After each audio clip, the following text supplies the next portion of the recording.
I still remember the day my phone buzzed with a picture that shattered every piece of my sanity. It was him, my husband, standing under the golden lights of a luxury hotel lobby in Dubai.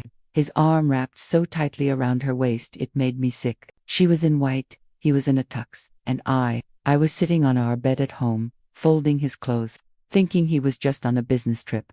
I guess no one talks about this side of betrayal. The side where you're so stupidly loyal that you don't even see it coming. We'd been together for 12 years, high school sweethearts, or so I thought.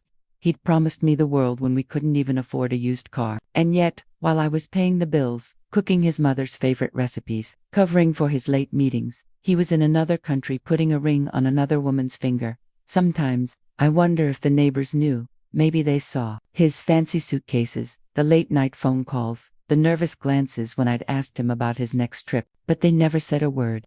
Just like I never asked the right questions. Maybe I didn't want to know the truth. It wasn't just the cheating that broke me. It was the way he humiliated me, like I was a pet he could leave behind with the promise of, "I'll be back soon, baby." That night, I stared at that picture for hours, my hands trembling so hard I almost dropped my phone. The only thing louder than my heartbeat was the echo of my own voice in my head, asking, how could he do this to me? I know you might think you'd never let this happen to you. I thought the same. But trust me, betrayal doesn't always knock on your door. Sometimes it books a flight, wears a designer dress, and smiles for the camera. If you've ever been led to like this, left behind like you were nothing, you know exactly how deep that wound goes. And if you haven't, just listen to my story. Maybe it'll make you lock your heart twice before giving someone the key. Tell me, from where are you watching this? Drop a like and subscribe. It helps more than you think. But don't go anywhere, because what I did next made even my closest friends wonder if they really knew me at all. I couldn't sleep that night. I sat cross-legged on our bed, the sheets still warm from where I'd been folding his clothes he'd worn on our dates, our family dinners, clothes I'd ironed while humming stupid love songs. The picture on my phone screen glowed like a wound that wouldn't close. His smile was so wide. Hers too. She looked young, delicate, the kind of woman who'd never washed his dirty socks or scraped together rent when he blew our savings on business ideas. I replayed his last words to me. Don't wait up for me, baby. Meetings run late in Dubai. I almost laughed, but it came out as a dry sob that choked in my throat. I wanted to scream, but the walls were thin, and the neighbors would pretend they didn't hear. Just like they pretended they didn't see. The bruises on my arms, the few times his temper got the best of him. Or maybe they really didn't care. Around here, people minded their business, always. I got up and walked to the kitchen, feeling the cold linoleum under my bare feet. My wedding ring clinked against the countertop as I gripped it so tight I thought my fingers might snap. I wanted to rip it off, melt it, shove it down his throat. But instead, I stood there, staring at the dirty dishes piled up in the sink. The life we built was as stained and cracked as those plates, cheap, mismatched, and impossible to clean. I poured myself a glass of water, but my hands were shaking so badly I spilled it all over my nightgown. I looked down at the wet fabric clinging to my skin and felt so disgusted, not just with him, but with myself. How did I let it get this far? A memory hit me like a slap. Our wedding day in that tiny church on the edge of town. I'd worn my mother's old dress, altered so many times it barely held together. He'd held my hands and promised forever. You and me, baby. No matter what. You're my home. I had believed every word. God, I was so young, so eager to be loved. The clock on the stove blinked, 3:07 a.m. I thought about calling my mom, but what would I even say? She'd warned me. Everyone had. He's charming, but that charm is a mask. Be careful. And I'd called them jealous, bitter, lonely. Now, look at me, alone in a cheap nightgown, while my husband waltzed around Dubai with his new bride. I wiped my tears and forced myself to breathe. I knew one thing. I couldn't just sit here and do nothing. I grabbed my phone again, scrolling through his messages, my heart pounding with each one I opened. There it was.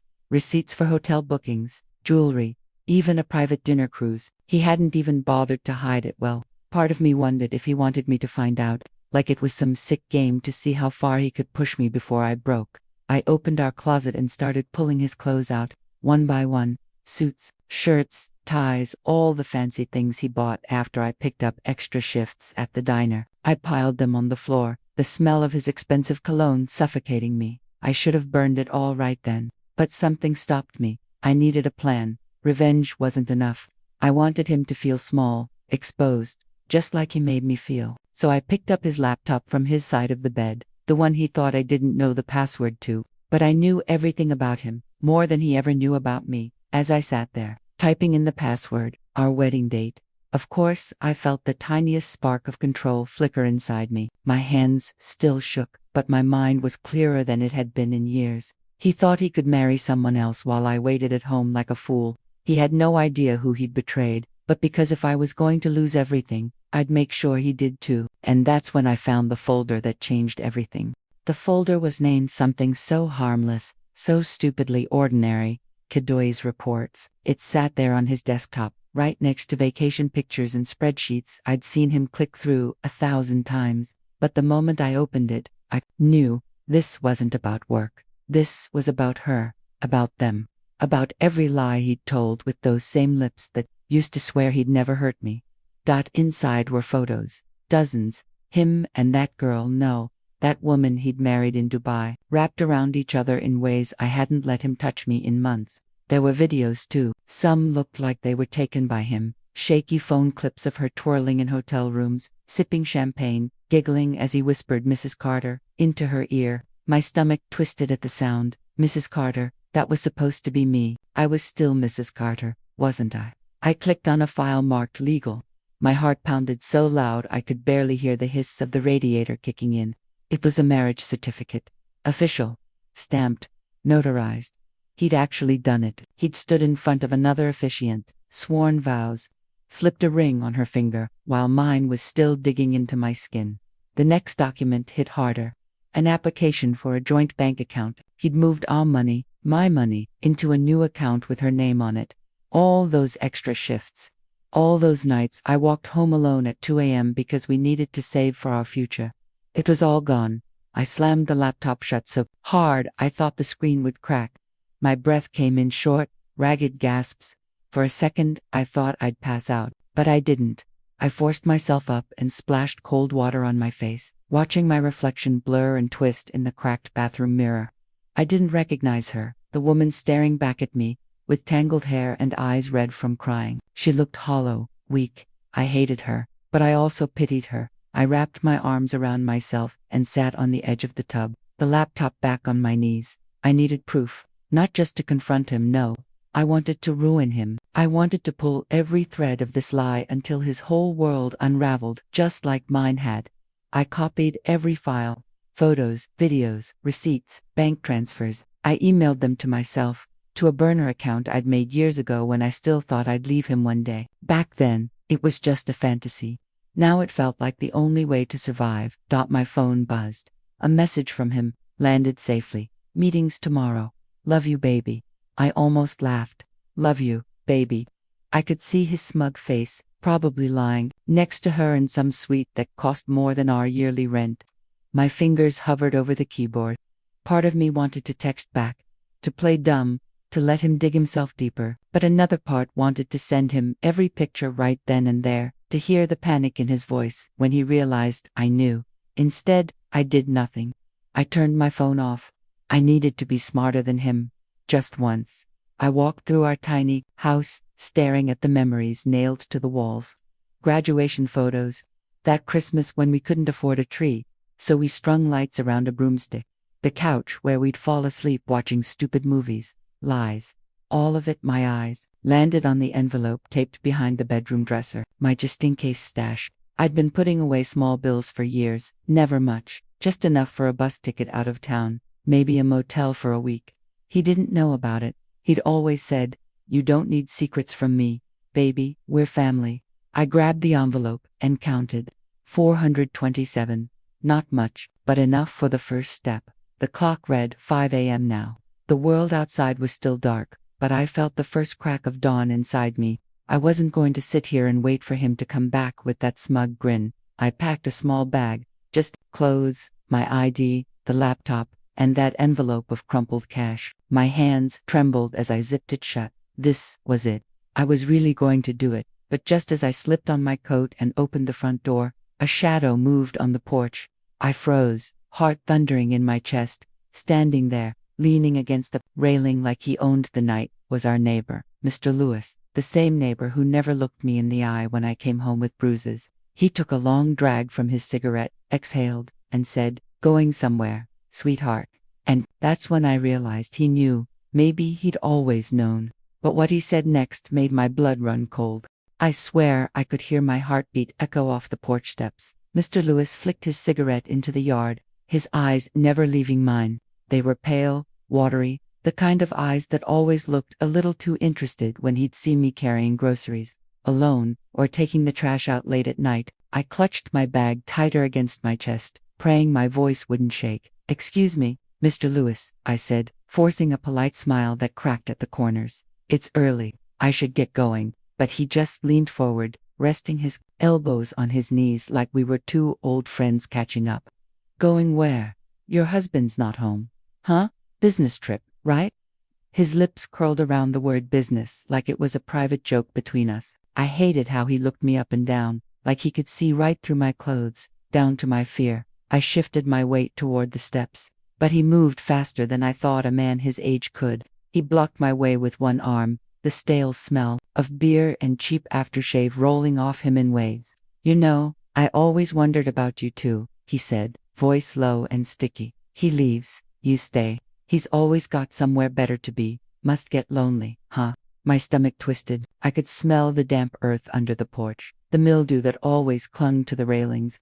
It reminded me of nights I'd cry into the pillows, wondering where my husband really was. Turns out, it was never far enough. "I really have to catch a bus," I muttered, trying to squeeze past him, but his hand shot out, grabbing my wrist. His grip was firm, his fingers pressing into skin already bruised from nights my husband thought love was a slap disguised as an apology.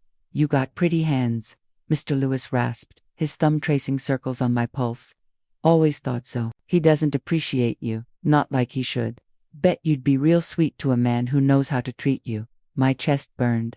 I yanked my hand back, the sudden motion making my bag slip from my shoulder and hit the porch with a dull thud. Money spilled out, crumpled bills, a few coins rolling between the floorboards. Mr. Lewis's eyes dropped to the cash, then back up to my face, his grin spreading like a stain. "Running away, huh?" he said. "Where you gonna go with $400 in a duffel bag? You think he won't find you? A man like him, with his connections, his money.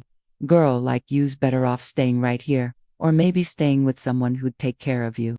I felt something snap. Inside me, a wire pulled too tight for too long. I shoved him hard, sending him stumbling back against the porch post. His cigarette pack fell from his pocket, scattering across the planks. "Stay away from me," I hissed. My voice didn't sound like mine. It was raw, jagged, alive in a way I hadn't heard in years. He laughed, actually laughed. "Relax, sweetheart, just neighborly advice. But you're making a mistake."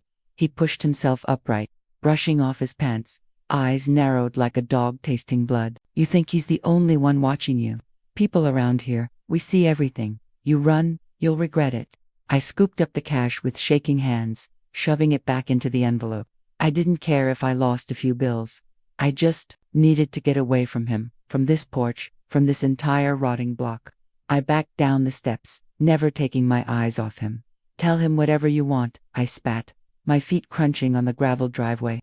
"But if you ever touch me again, I swear He cut me off with a smile that made my skin crawl. "You'll what? You think anyone's gonna believe you? Poor little wife, all alone. He's the one with the lawyers, the friends in town. You're nothing but a stray cat, honey." His words stuck to me like oil, but I didn't stop. I ran down the block, the cold morning air slapping my cheeks dry of tears. I didn't look back until I reached the bus stop at the edge of town, a battered bench under a flickering street lamp, the dawn bleeding pink into the sky.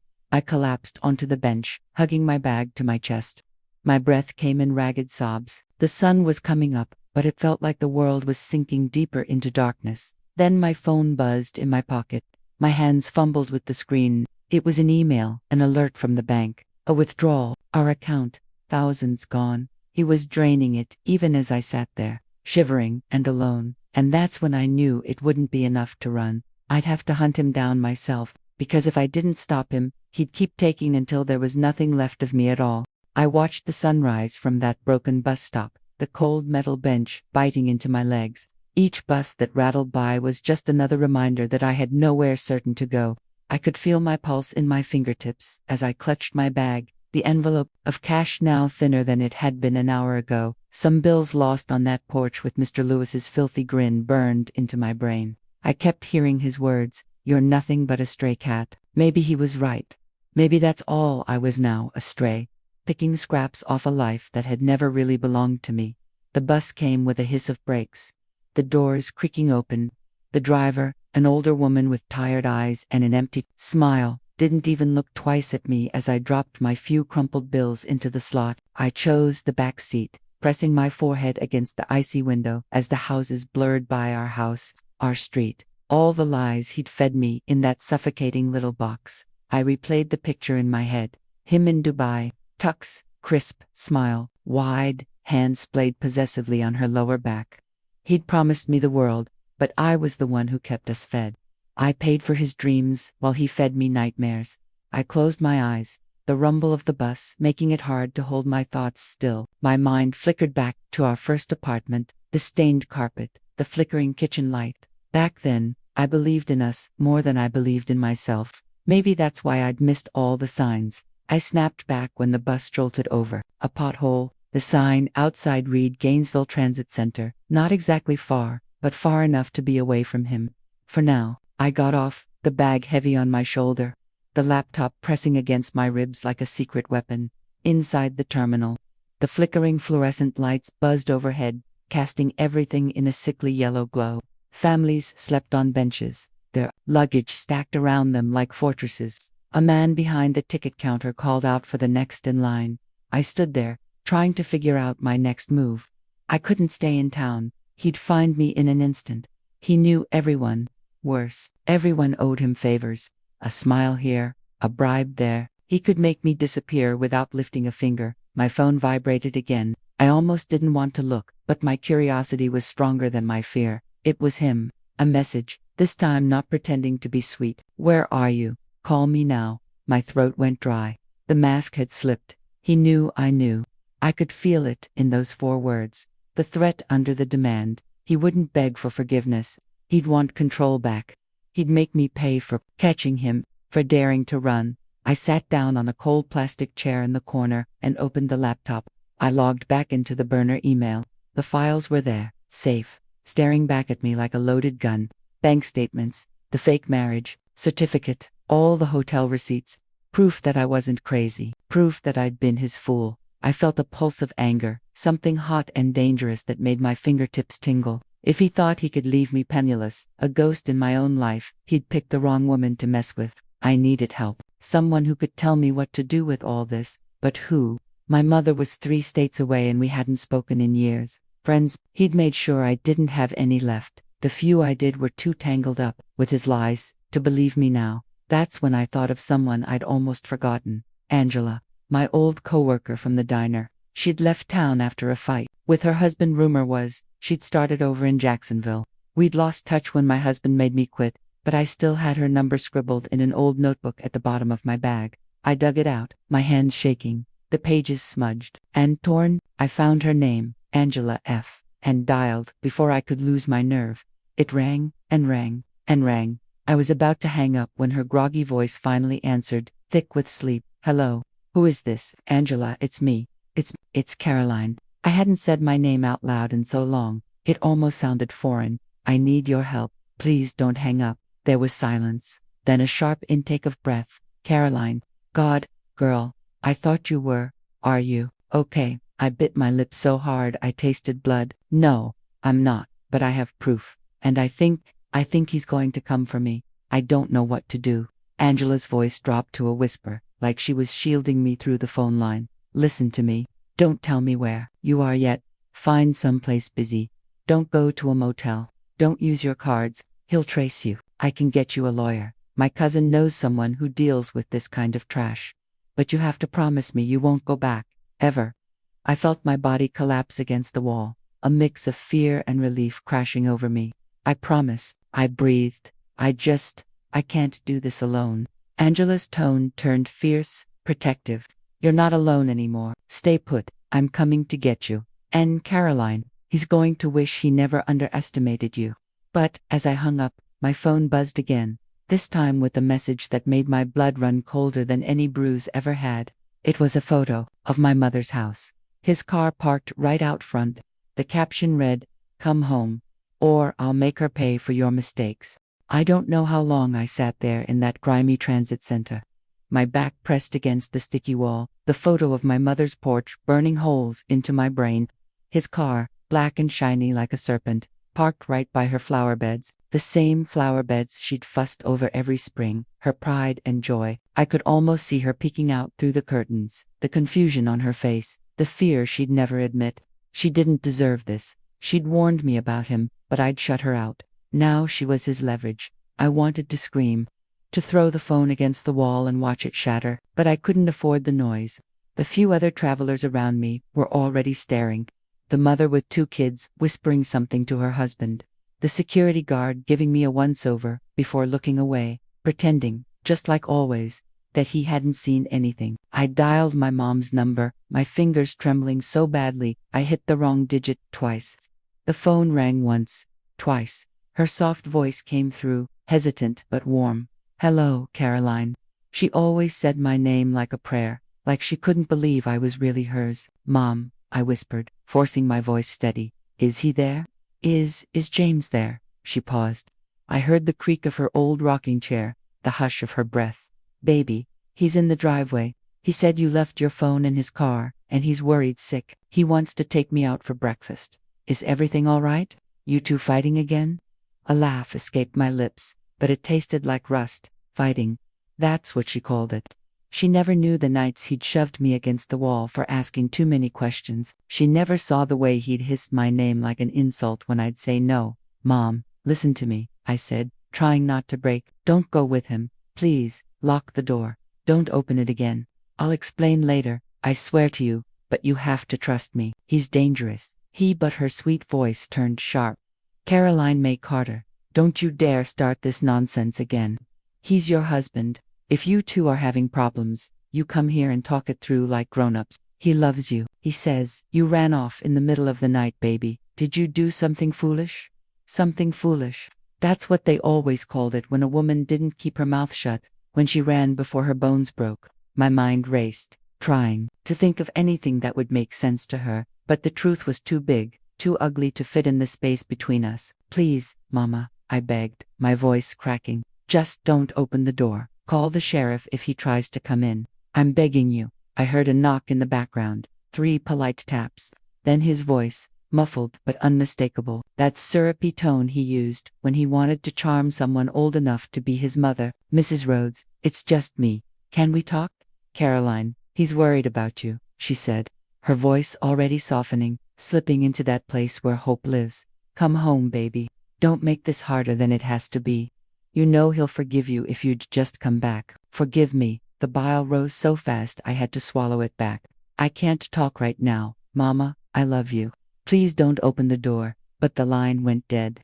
I stared at the phone, the cold hum of the dial tone echoing in my ears. My mother, who'd scraped together rent when my father ran off, who'd taught me how to bake cornbread when we couldn't afford groceries. She was about to let the devil into her living room because he knew how to smile sweet. I felt my lungs tighten, my vision blurring with rage and helplessness. I needed to move. I couldn't let him get to her. He wanted me desperate, cornered, willing to crawl back to him to keep her safe. I forced myself to stand, my knees shaking. Angela's voice rang in my head. "Don't tell me where you are yet. Stay in the light."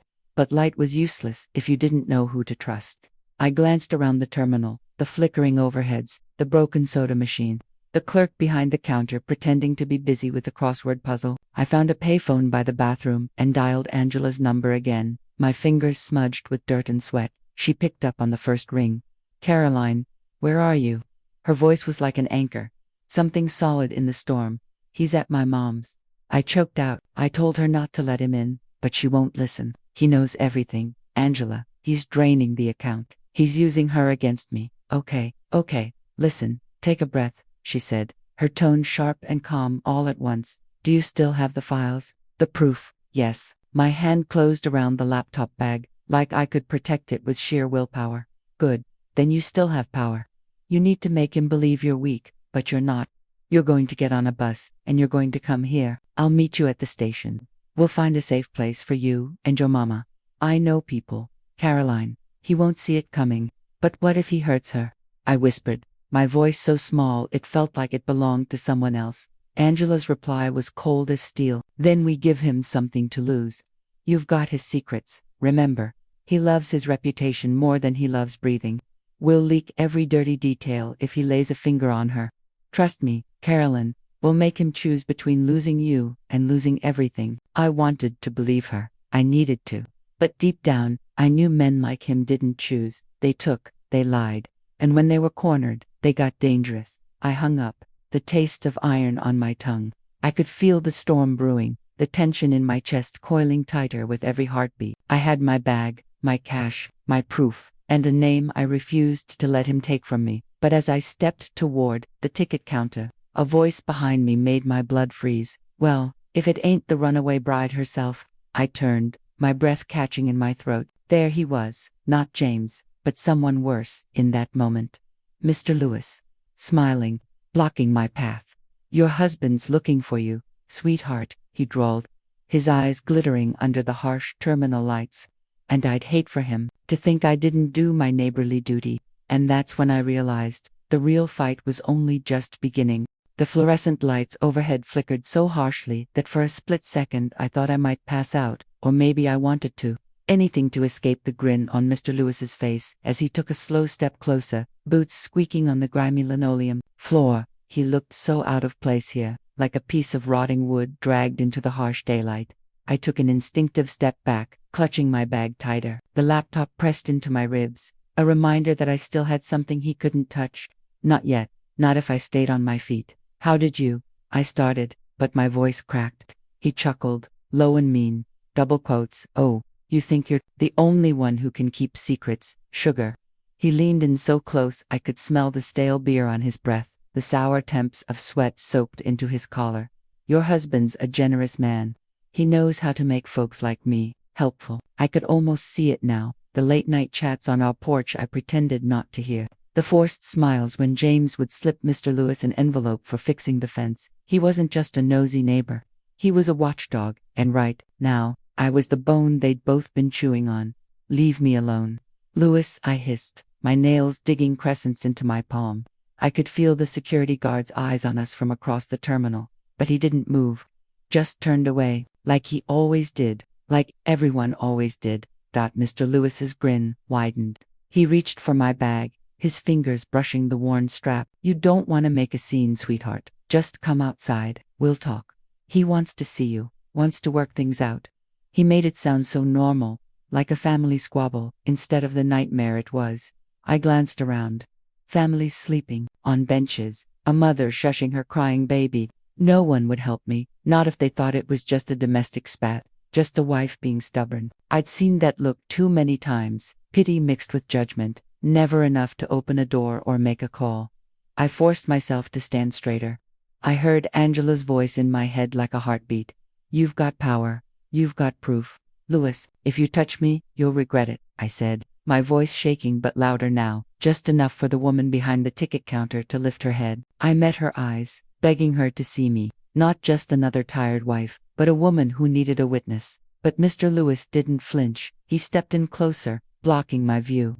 Oh, you gonna cry now? Maybe I should drag you back myself. Get a little bonus for my trouble. My body moved before my mind could catch up. I swung my bag up hard, the edge of the laptop cracking against his jaw with a sickening thud. His head snapped sideways, a grunt escaping his lips as he stumbled back, hand flying to his face. Gasps. The family with the baby stared wide-eyed. The ticket clerk's mouth fell open. I felt like I'd stepped outside my own skin, looking down at this trembling woman who'd just fought back. Lewis's eyes went dark. He straightened, the ugly red blooming on his cheek, already promising payback. You little. He lunged at me, grabbing my arm so tight I felt bone grind. Let go. I screamed, the sound ripping from my throat like a feral thing. I kicked at his shin, my boot heel crunching into flesh. He howled, but didn't let go. The guard finally started moving, too late, too slow. Help me, he's hurting me, I shouted. my voice echoing off the greasy tile walls. A teenage boy dropped his soda can, the fizzing sound loud as gunfire. Mr. Lewis's grip slipped for just a second, enough for me to wrench free. I didn't think I ran. My boots slapped the floor, bag bouncing against my hip, every muscle screaming go, go, go. I didn't stop at the benches. I didn't look back. I pushed through the terminal doors, into the blinding dawn. The street smelled like bus exhaust and stale coffee. Freedom mixed with fear. My legs burned as I sprinted across the lot, weaving through idling buses, my breath tearing out in ragged gasps. Behind me, I heard Lewis's heavy steps pounding the pavement, his voice barking my name like a curse. I ducked around the corner of a maintenance shed, pressed my back to the peeling wall, and tried to quiet my ragged breathing. Footsteps thundered, past 1, 2, then silence. He didn't see me. Not yet. I slid to the ground, hugging my bag. The cold metal of the laptop digging into my ribs like a promise. My hands shook so bad I could barely pull out my phone, thumbs slipping on the cracked screen. I called Angela again, my voice barely a whisper when she picked up. He's here. He sent Lewis. I hit him. I'm outside the station. Please, please tell me you're close. Angela's voice was tight with fury. I'm 10 minutes out. Caroline, you hold on. Listen to me. If he finds you, you scream, you bite, you run. Don't you let him drag you back. You hear me? You're not a stray cat anymore. You're a goddamn lion, girl. I closed my eyes. Lewis's footsteps still echoing in my skull. 10 minutes. I could survive 10 minutes. I had to, but somewhere deep down, I knew this wasn't just about surviving anymore. It was about making him pay for every bruise, every lie, every dollar he'd stolen from my life. And when I finally faced him, I'd make sure he'd never see the knife coming. I sat behind that rusted maintenance shed, my knees pulled tight to my chest, listening for footsteps over the roar of diesel engines. Each bus that hissed and rumbled away felt like a missed chance to vanish, to just be another face swallowed by a highway out of this godforsaken town. But I couldn't run now, not without Angela, not without a plan that would do more than just keep me breathing for another day. My fingers tapped against the laptop in my bag like it was a heartbeat. That folder of dirty secrets felt heavier than the metal and plastic it was stored on. It felt like my last bargaining chip. If he ever found me with it, I knew what he'd do. James wasn't the type to beg. He was the type to break things like me. I pressed my palm to my chest, trying to calm the rabbit-fast panic inside me. From the corner of my eye, I caught a flicker of movement.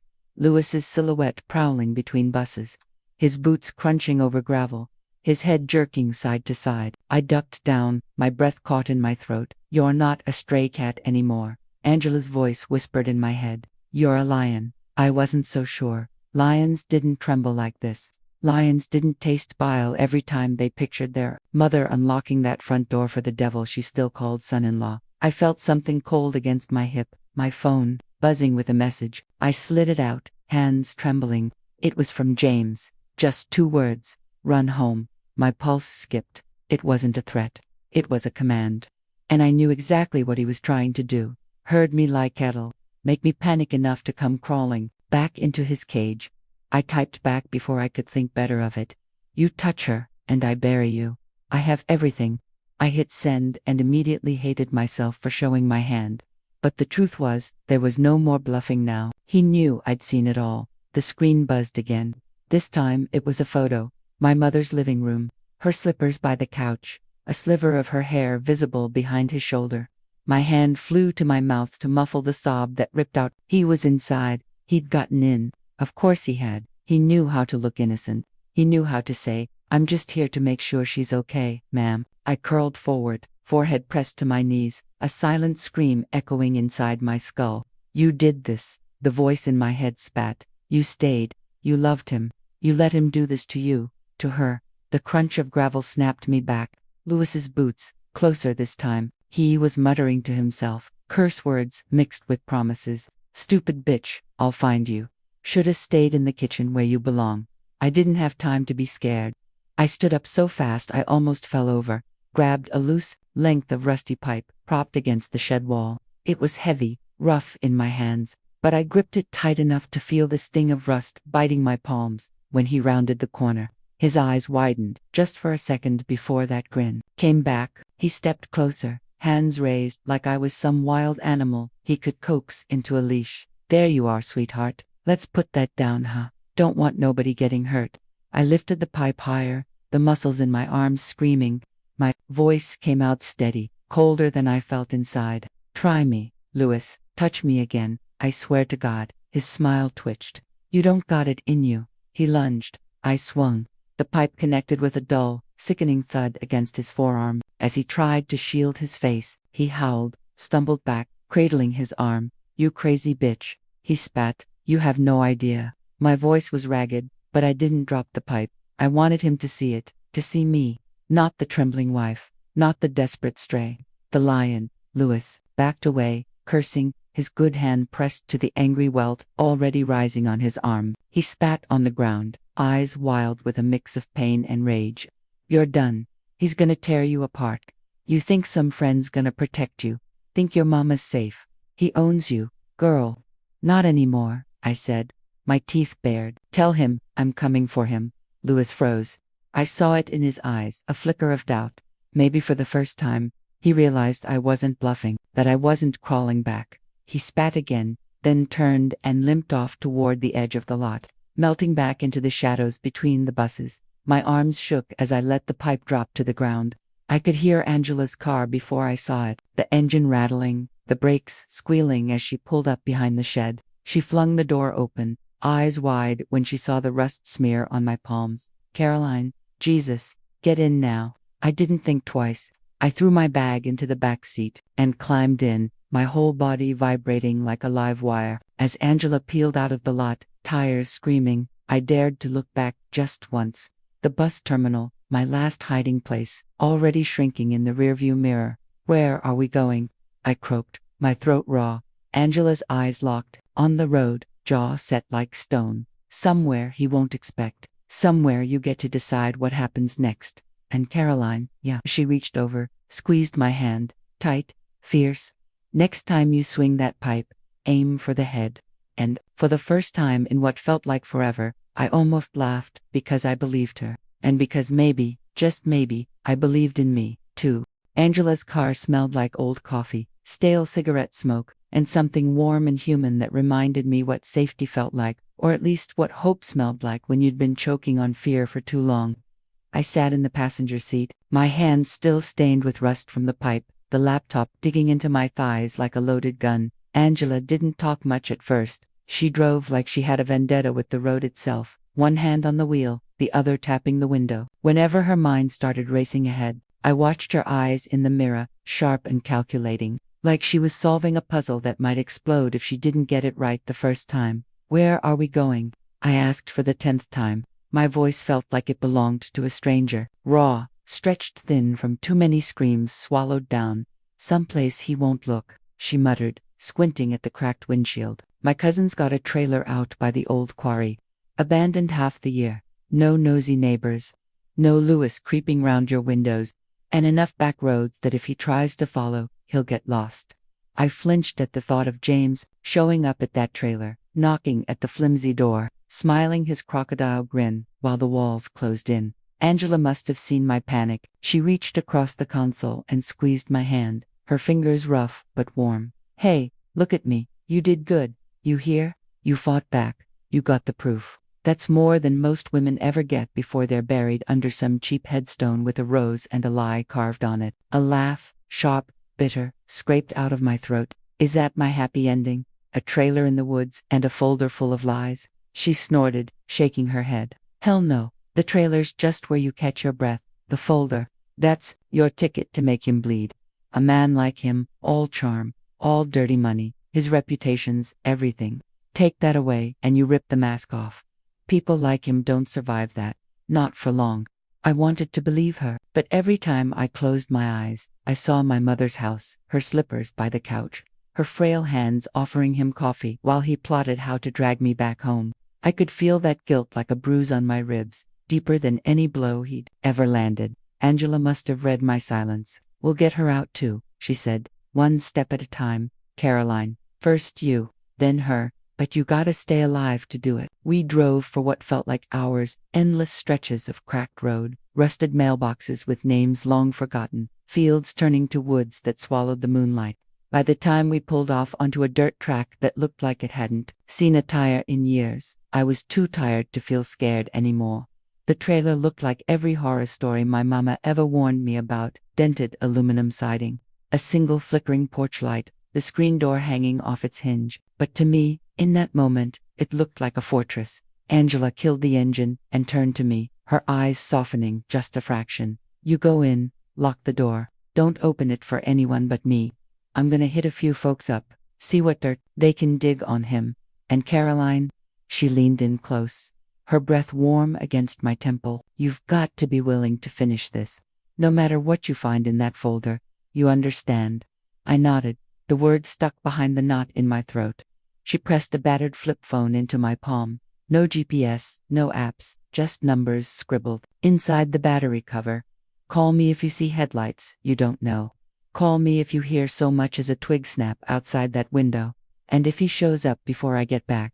She paused, her smile mean. "You've still got that swing in you, don't you?" I tried to laugh, but it came out as a shiver. "Yeah, I do." She drove off, her taillights swallowed by the woods.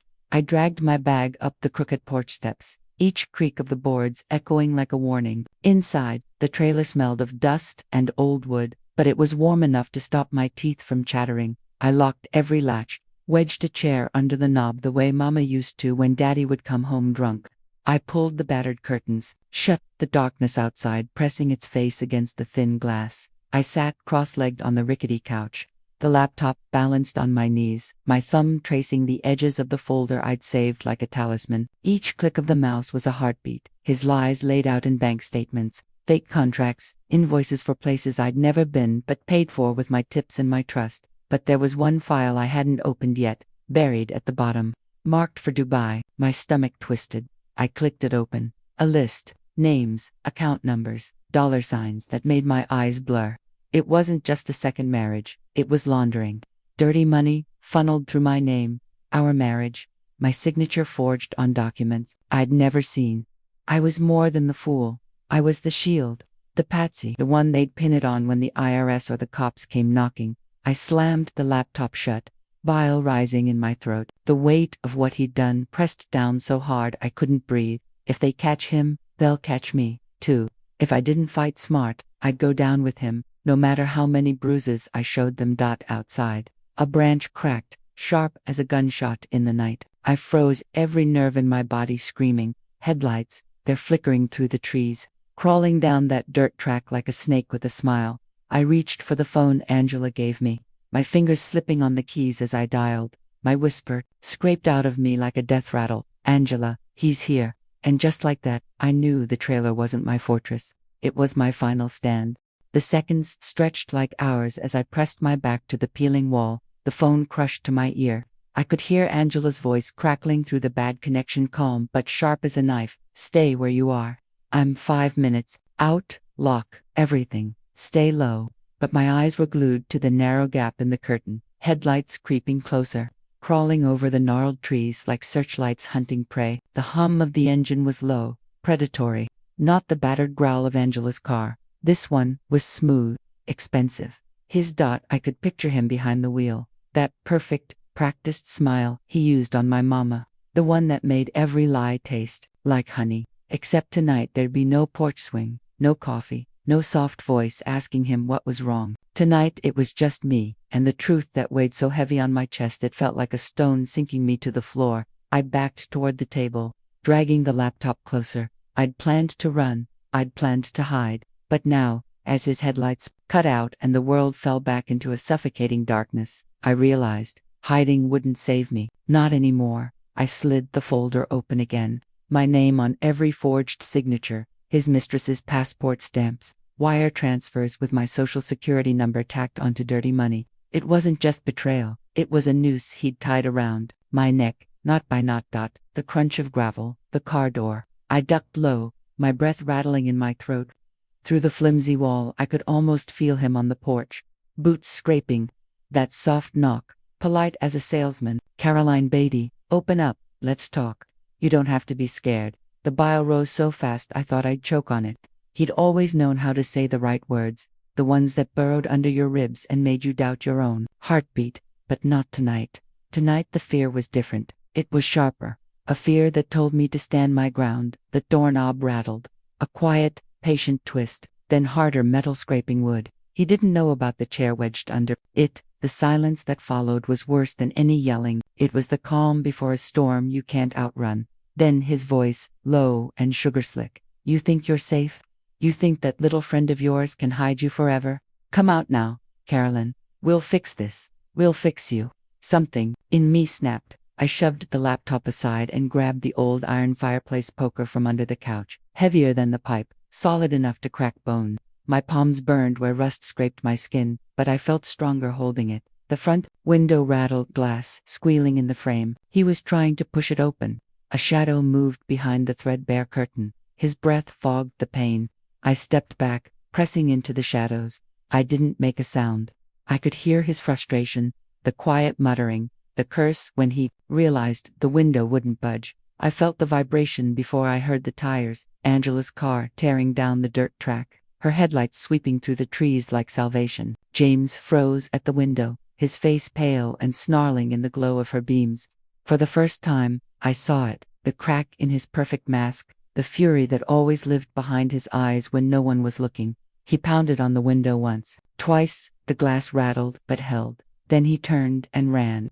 The porch steps creaked as he leaped off, boots thudding on wet leaves. Angela's engine roared, the crunch of tires spitting gravel into the dark. I threw the door open, the poker still clutched tight. Angela's car skidded to a stop, blocking the driveway. She jumped out, her silhouette fierce in the headlights. Caroline, get in the damn car. I hesitated, my eyes darting to the trees. I half expected him to burst out of the shadows, hands reaching for my throat, but all I heard was the wind whispering through the pines and my own heartbeat still stubbornly alive. I grabbed the laptop, the poker, the folder, every piece of the truth he'd used to trap me, and ran to the car. Angela slammed the door shut behind me, her voice trembling but strong. You got everything. I held up the laptop, my hand shaking. Everything. She nodded once, her eyes fierce under the dash lights. Then, let's bury him. As we tore down that dirt road, the trees swallowed the trailer, the woods, the pieces of the woman I'd been. I felt the weight of every bruise, every lie, but it didn't crush me anymore. It burned, it forged something new. He'd married her in Dubai while I waited at home. He'd thought he'd broken me, turned me into his perfect scapegoat. But the truth was, he'd made something he couldn't control, a woman with nothing left to lose but her own damn name. And when we pulled onto the highway, leaving the shadows behind, I finally believed it. I wasn't just running, I was hunting, and he'd never see the knife coming.